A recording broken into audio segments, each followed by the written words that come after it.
Hi guys! So ngayon, ito pala ang aming part 2 ng paggawa sa Monarch's Part Suite ng Parañaque. So, let's go!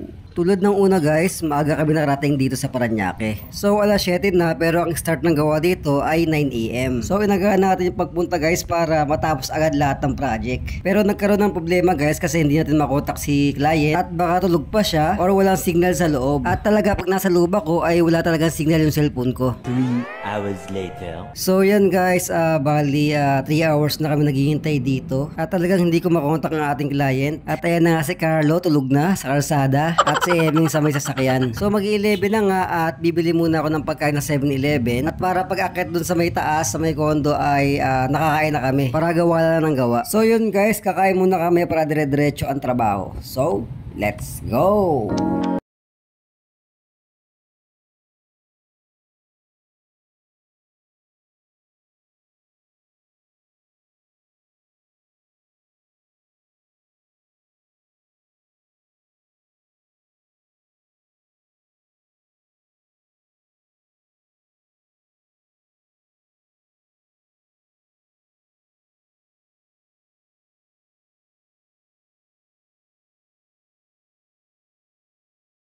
So yan guys, bali nakapag-start tayo ng 11:30 dito at talagang medyo tanghali na guys at kailangan na namin paspasan. Dahil kung hindi at baka bumalik pa kami kinabukasan nito guys. At syempre may mga naka-line up tayo na trabaho, naka-schedule, kaya kailangan na matapos na talaga to. So ito guys yung isang unit na gagawa namin. So papalitan din to ng granite at mismong cabinet niya. So sabi ko nga guys, bali 5 cabinet na may granite ang gagawin natin dito. At yung iba guys ay i-repair lang kung papalitan ng mga hinges o iaayos yung mga pinto. So matapos lang namin itong mga cabinet na to ay madali na yung iba. So pinaspasan na nga namin guys para matapos itong cabinet na to. So ito pala guys yung pinapinish ng ating project. So yan guys, bali pinalitan natin ng granite at pinaka-cabinet niya, aluminum cabinet ng pinalit natin. Ang ginamit namin na materials dito guys ay 1x2 na tubular at 1x1.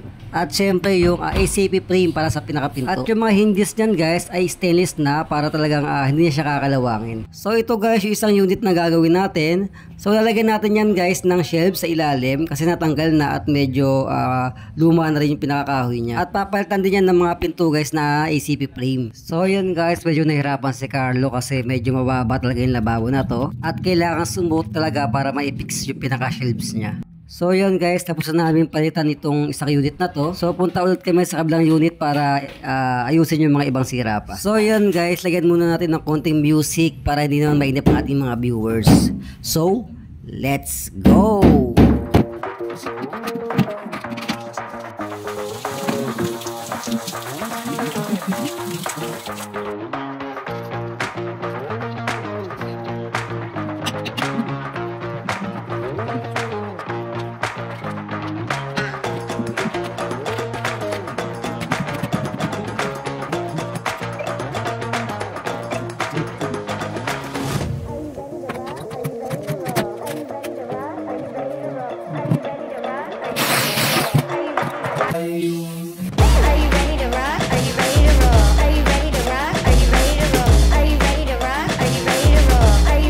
So yun guys, tapos na ang aming project at talagang nakakapagod. At sobrang pagod na nga ni Carlo, kinausap na yung elevator. SPG at nubay ng magulang ang kailangan.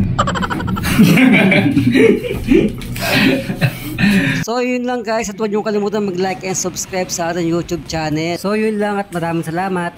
Ingat!